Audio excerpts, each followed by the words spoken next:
हाँ सुरेश भैया, अगर आपके बाबा भैरवनाथ इतने ही ज्ञानी हैं तो इन्हें जरूर मिलवा दीजिए, वरना या तो ये मुझे पागल कर देंगे या खुद पागल हो जाएंगे। अब क्या बात है मीना भाभी, आप भला ऐसे क्यों बोल रही हैं? अपने भाई से ही पूछ लीजिए, दिन रात सिर्फ 2 चीजों की धुन है। एक तो शहर जाना है और दूसरा खेत में छुपे खजाने के बारे में पता करना है। न दिन में चैन लेने देते हैं, न रात को चैन से सोने देते हैं। हम तो बड़े दुखी हो गए भाई आपके भाई से। सुरेश, तुम अपनी भाभी की बातें मत सुनो, हाँ? मेरी बात सुनो। ये बताओ कि तुम जल्द से जल्द मुझे वो बाबा जी से कब मिलवा सकते हो भाई? अरे नहीं, काम में देरी कैसी, कल ही चलते हैं हम बाबा भैरवनाथ से मिलने। दूसरे दिन चंदू, मीना और सुरेश सभी बाबा भैरवनाथ की कुटी में एक साथ बैठे होते हैं। बाबा प्रणाम। बाबा, ये चंदू है, मेरे ताऊजी का बेटा, और ये इनकी पत्नी मीना है। ये दोनों आपसे मिलना चाहते थे। बड़ी उम्मीद लगाकर आपके पास आए हैं बाबा। इन पर अपनी कृपा का हाथ रखिए। ठीक है बच्चा, बताओ क्या जानना चाहते हो? बाबा जी, मैं ना कई महीनों से सो नहीं पाया हूँ।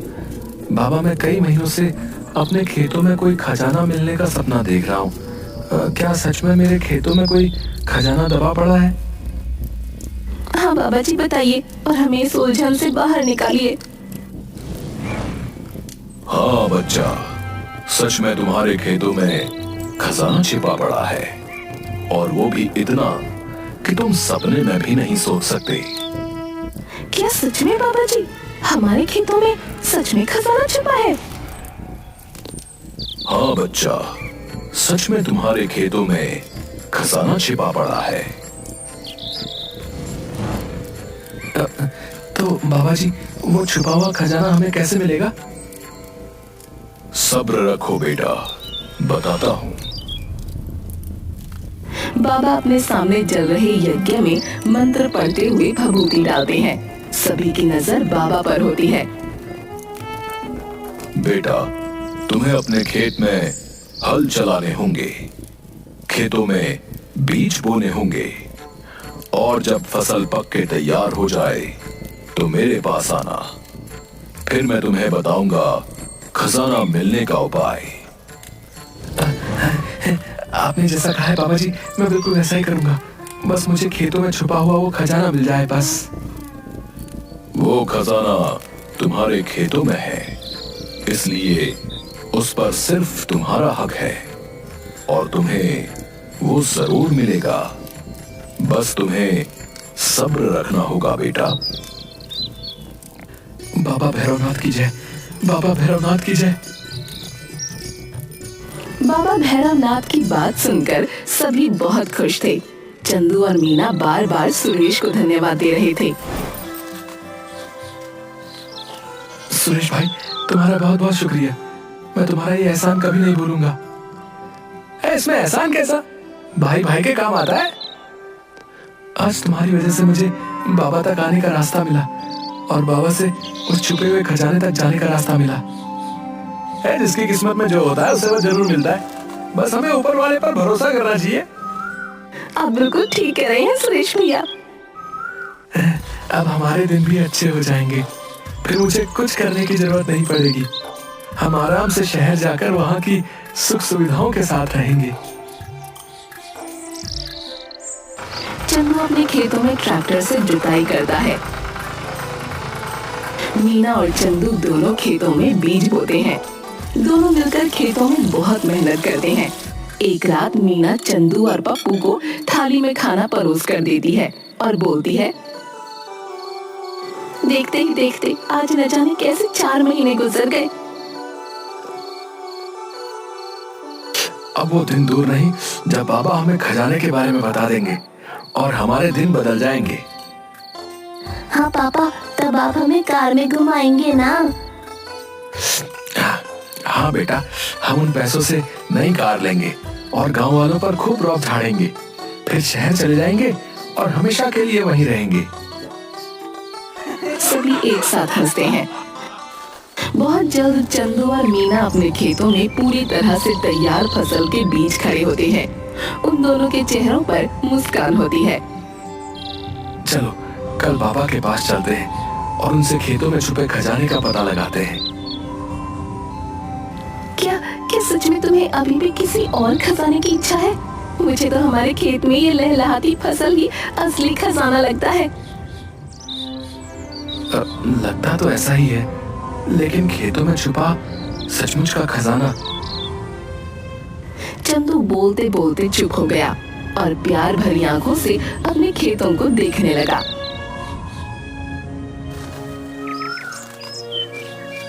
दूसरे दिन चंदू और मीना बाबा भैरवनाथ के पास जाते हैं।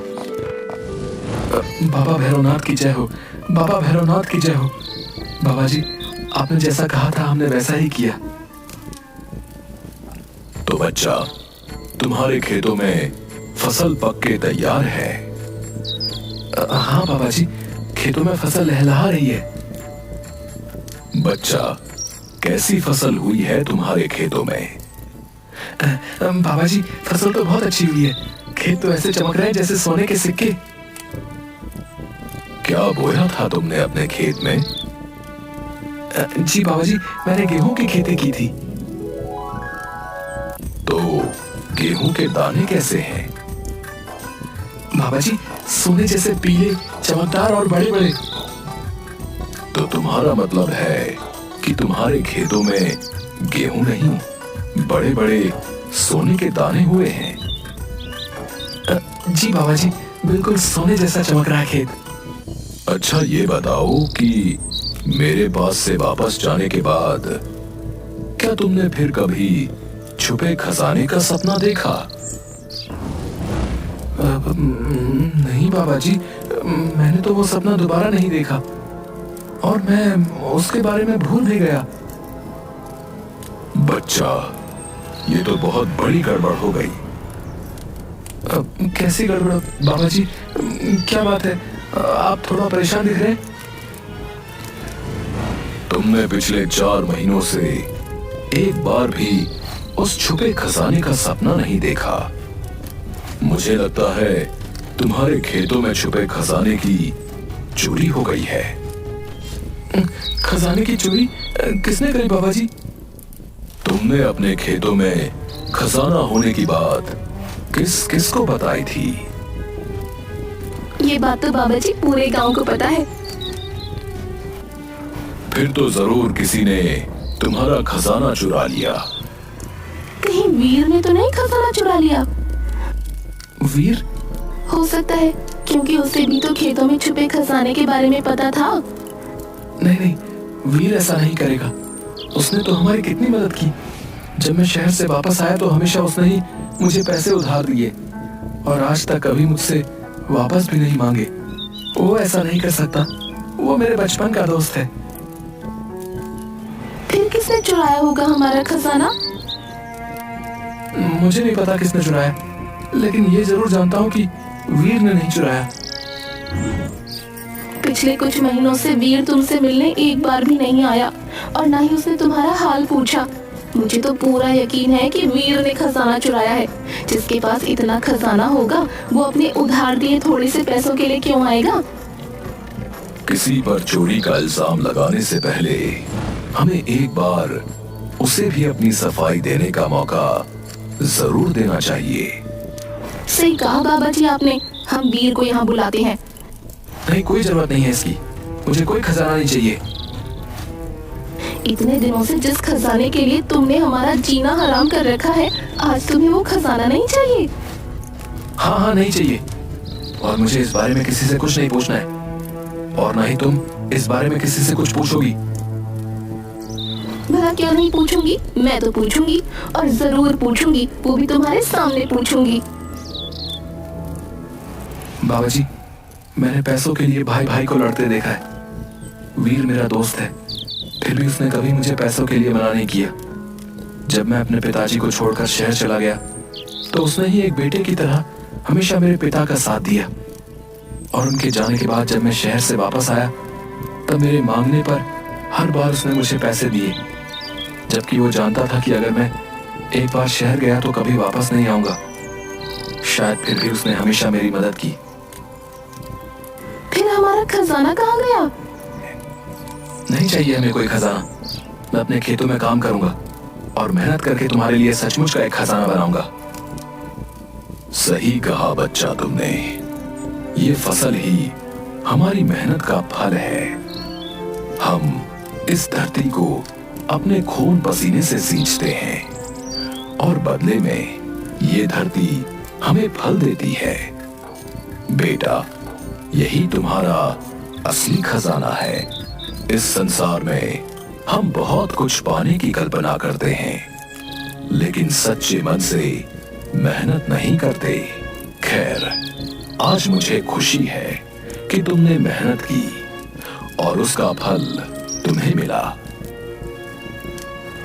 वो सब तो ठीक है, लेकिन हमारा खजाना? तुमने फिर खजाने की बात की? हाँ, मैंने खजाने की बात की और मुझे वीर से पूछना ही होगा कि हमारा खजाना कहाँ छुपाया है उसने। इतना कहकर मीना ने बाबा जी की दाढ़ी और मूंछ उनके चेहरे से हटा दी।